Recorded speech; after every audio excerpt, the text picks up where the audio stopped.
So let's talk about some of the basic fundamentals of what love is, in the sense of when we are feeling loved.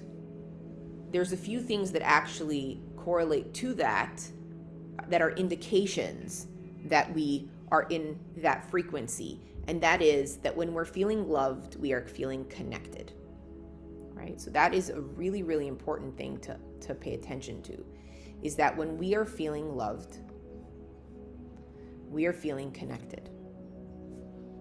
We are feeling supported. And we are also in the state of flow. There's a sense of flow that's available to us where we're not holding on, because when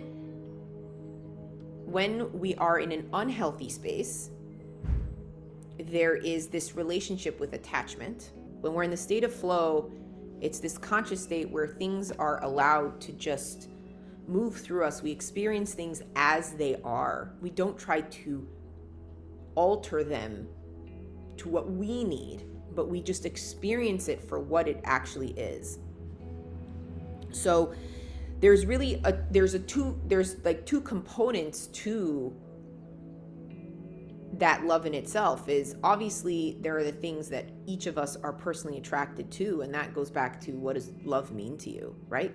So just like every single one of us have a different face, different features, we all think differently, we come from different regions, our family history is very different. So the way we perceive the world and the way we perceive nurturing is different, in the sense that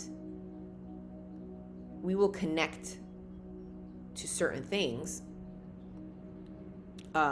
So it's interesting, because I heard somebody say once, happens to be like, I'm somebody that moved around a lot, and you sometimes meet these people. You meet certain people that, like, my parents have been in the same house for over 30 years, and I've moved around my whole life.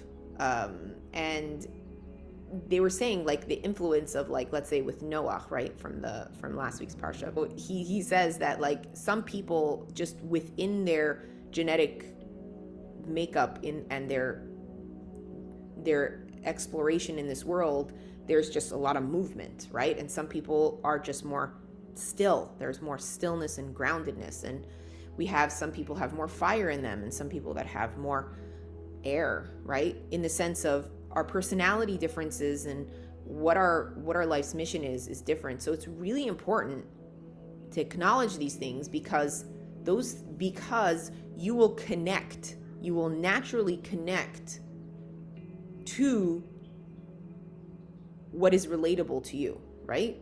So that's where that component of what does love mean to you is really important. But when you're trying to see if it's accurate, right, and we're talking from a healthy component, the thing that ends up being accurate are the things that I'm communicating helping me connect more, feel more supported, and feeling more in flow. And if those things add up, then there's usually a sense of alignment. So a lot of people will say to me, well, I'm not sure what I love. I'm not sure what I like. And it's as simple as, if you get dressed in the morning, or you go shopping, there's certain colors you gravitate towards. There's certain things that you like certain clothing, certain brand names you gravitate towards.